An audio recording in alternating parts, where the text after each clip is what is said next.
दूर 4 मील का अर्थ है बच्चे यहाँ पे 6.5 किलोमीटर की दूरी पर।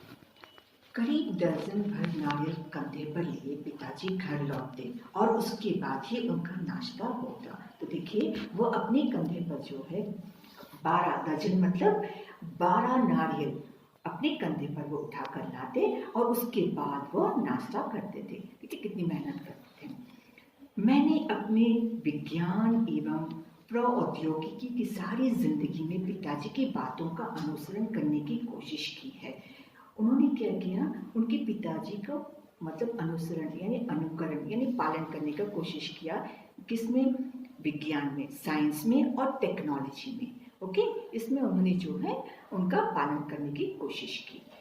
तो मैंने उन बुनियादी सत्यों को समझने का भरसक प्रयास किया है कि ऐसी कोई देवी शक्ति जरूर है जो हमें भ्रम, दुखों, विषाद और असफलता से छुटकारा दिलाती है तथा सही रास्ता दिखाती है। तो बुनियादी सच वो जानना चाहते थे कि ऐसा जो बुनियादी सच जो जानने की कोशिश की उन्होंने, और वो क्या था कि ऐसी कोई शक्ति जरूर है, देवी शक्ति यहाँ पे कहा, ऐसी कोई शक्ति जरूर है, ऐसा कोई पावर जरूर है जिसमें जो है भ्रम मतलब इल्यूजन, दुख, दर्द, असफलता मतलब जिस असफलता फेलियर से छुटकारा दिलाती है और यही रास्ता दिखलाती है। तो एक छोटे से बच्चे के मन में जो है देखिए कितनी उत्सुकता जानने की, विज्ञान के बारे में, टेक्नोलॉजी के बारे में वो जानना चाहते थे। तो इस तरह से जो है उन्होंने जाना कि एक देवी शक्ति है जो मतलब भ्रम, इल्यूजन और दुखों से, इन सब से हमें छुटकारा दिलाती है और वही शक्ति जो है हमें सही रास्ता दिखाती है। जब पिताजी ने लकड़ी की नौकाएं बनाने का काम शुरू किया तो उनके पिताजी जो है वो लकड़ी की नौकाएं मतलब वुड की मतलब नौकाएं यानी बोट बनाने का काम शुरू किया। उस समय वह 6 साल का था, मतलब मैं 6 साल का था, अर्थात एपीजे अब्दुल कलाम 6 साल के थे। ये नौकाएं तीर्थयात्रियों को रामेश्वरम से धनुषकोटी सेतुकराई भी कहा जाता है तक लेने जाने के काम आती थी। मतलब जो ये नौकाएं जो बनाते थे उन नौकाओं में जो है वो तीर्थयात्रियों को रामेश्वरम ले जाया, रामेश्वरम से धनुषकोटी जो आजकल जो है सेतुकराई कहा जाता है, तो ले जाने और आने का काम करती थी ये नौकाएं। तीर्थयात्रियों का अर्थ है बच्चों पिलग्रिमेज। एक स्थायी ठेकेदार अहमद जलालुद्दीन के साथ पिताजी समुद्र तट के पास नौकाएं बनाने लगे। मतलब एक ठेकेदार थे, उन ठेकेदार का नाम था अहमद जलालुद्दीन। तो उनके साथ जो है समुद्र तट यानी समुद्र के किनारे, तट मतलब किनारे के पास जो है वो नौकाएं बनाने लगे। बाद में अहमद जलालुद्दीन की मेरी बड़ी बहन जोहरा के साथ शादी हो गई। नौकाओं को आकार लेते हुए मैं गौर से देखता था। वो मात्र 6 साल का बच्चा जो है वो नौकाएं जब बनाते थे बड़े गौर से देखा करते थे। ये स्वाभाविक है, बच्चों जब छोटे बच्चे होते कोई भी कार्य करते हैं तो बड़े गौर से उसे देखते हैं। पिताजी का कारोबार काफी अच्छा चल रहा था, मतलब उनका जो बिजनेस था वो बहुत अच्छा चल रहा था। एक दिन 100 मील प्रति घंटे की रफ्तार से हवा चली और समुद्र में तूफान आ गया। तो देखिए इस तरह से वो इतनी तेज हवा चली, इस तेज हवा से रफ्तार जो थी बहुत तेज थी हवा थी और समुद्र में तूफान, समुद्र में जो है हलचल मच गया और तूफान में सेतुकराई के कुछ लोग और हमारी नावें बह गई। स्वाभाविक है जब ना समुद्र में जब कोई भी किसी तरह का भी कोई तूफान आए तो जो कुछ भी हो वहाँ पर वो पूरी बह जाती है। उसी में पामबन पुल भी टूट गया। वहाँ पर एक अभी भी है, वहाँ पर एक पामबन पुल वो जो है वो टूट गया। यात्रियों से भरी ट्रेन दुर्घटनाग्रस्त हो गई और मतलब यात्रियों से भरी ट्रेन जो थी वो ट्रेन मतलब दुर्घटनाग्रस्त एक्सीडेंट हो गई। स्वाभाविक है हवा इतनी तेज चलेगी और पानी का बहाव इतना होगा तो दुर्घटनाग्रस्त हो जाती है।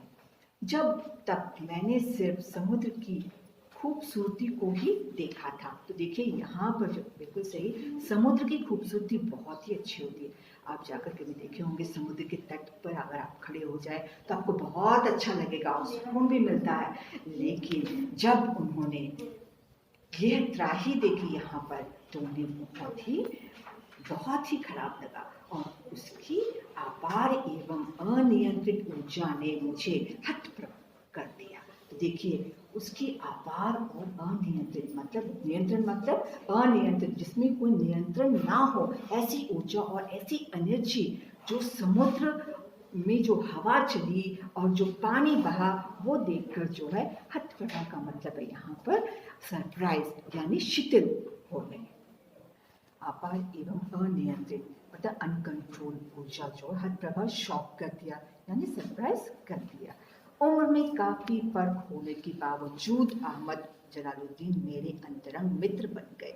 मतलब जलालुद्दीन और एपीजे अब्दुल कलाम के बीच में उम्र में बहुत फासला था, फिर भी जो है वो उनके बहुत अच्छे मित्र बन गए। वह मुझसे करीबन 15 साल बड़े थे और मुझे आज़ाद कहकर पुकारा करते थे।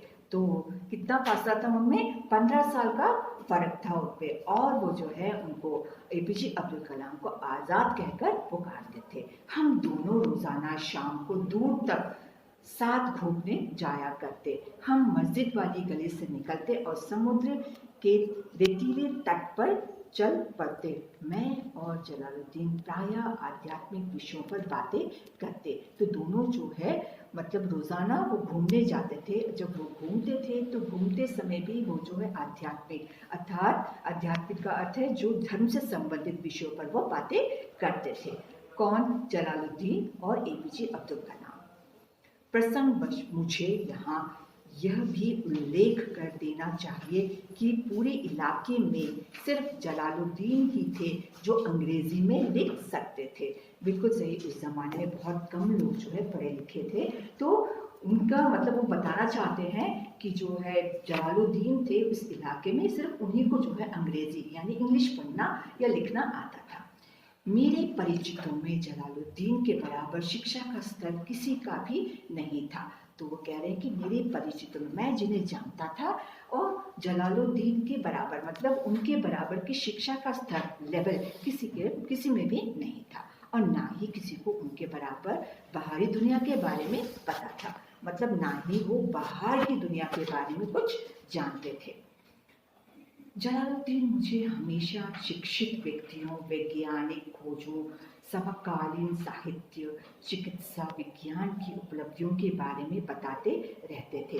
तो मतलब जलालुद्दीन ही थे जो मतलब उनको जो है पूरे शिक्षित व्यक्तियों, जो एजुकेटेड पीपल है, साइंटिस्ट है, जो भी साहित्य से संबंधित है या फिर जो भी चिकित्सा विज्ञान की उपलब्धियों के बारे में बताते रहते थे। चिकित्सा यानी क्लिनिक मेडिकल रिसर्च के बारे में बताते रहते थे या उनकी उपलब्धियों के बारे में बताते रहते थे।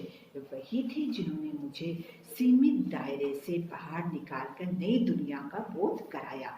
तो सीमित दायरा का मतलब है कि जो एक दायरे में ही रहते हैं, अब इतनी ही मेरी दुनिया है कर बोलते हैं। लिमिटेड सर्कल जो होते हैं ना, उसी को बोलते हैं सीमित दायरा। तो उसी उतना ही वो जानते थे। लेकिन जलालुद्दीन जो थे उन्होंने जो है उनको बाहरी दुनिया के बारे में भी जाना।